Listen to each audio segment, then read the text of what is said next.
All right, everyone. So first things first, you're gonna open the box. Most important thing when doing solar stack projects is gonna be the temperature. So you're gonna want, has to be at least 40 degrees Fahrenheit outside, and these tanks inside must be at least 70 degrees Fahrenheit.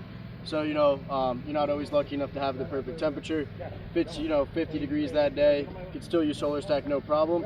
Just got to make sure these tanks are above 70. If they were left outside and they're a little cold, you just throw them in the work van for 30-45 minutes with the heater on, and they'll be up to temperature. Next thing you're gonna want to do though is pull these tanks out of the box. You're gonna see the hoses are not attached yet. Just grab the two hoses, your bag of nozzles.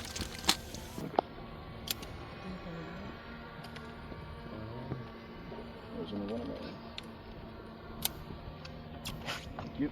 So you're gonna take your two hoses. Doesn't matter which hose goes to which tank, they're both the same. And when you're applying these, it should go for the most part on with your finger, and then only for the last turn or two, you'll use the wrench inside of here. Okay.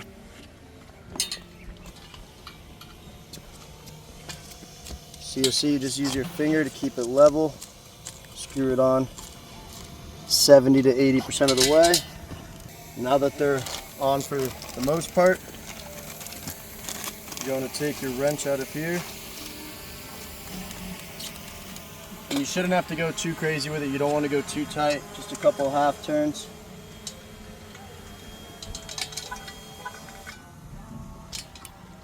Yep.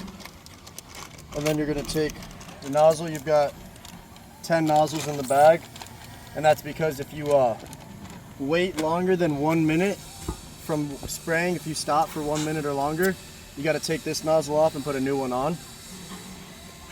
And that's because the mixture of these two foams happens inside that nozzle. So if it starts to get clogged up, you got to change it out. Put a new nozzle on, make sure the safety's on. Put these both back in the box, or at least that's what I recommend doing. That in there as well. Got two spots to put the hoses through.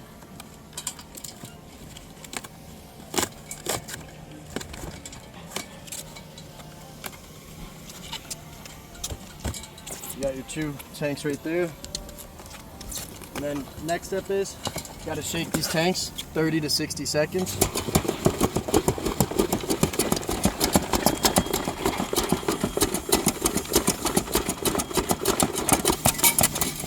You shake that up.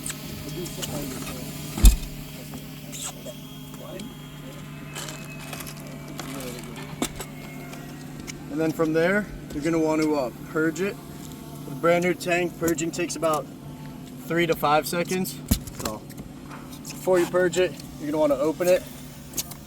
See there, open it all the way. And then this red one's always a bit harder. So if you're struggling a bit, nothing's wrong, it just is a little harder.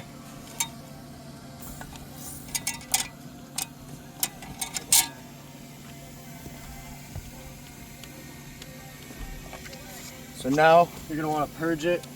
Should take you about 3 to 5 seconds. Typically we recommend having an empty cardboard box or something on hand to purge it into. Here we'll do it on the plastic sheeting. Okay. You're just going to go like this, make sure you're not on safety anymore.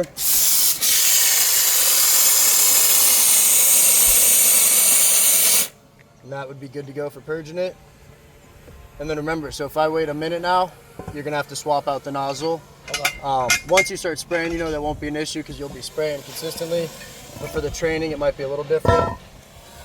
And then you'll see here, just like you're going to have on your layout, 2 lines, a vertical and a horizontal. You're going to spray 2 patties side by side on this, right next to your X marks the spot. So here we'll have them out like this. So we're going to hold this about 9 to 12 inches off the roof and just 1 patty there. And then you want to stand directly over it like this and push straight down. And you'll notice I'm not pushing with a lot of force.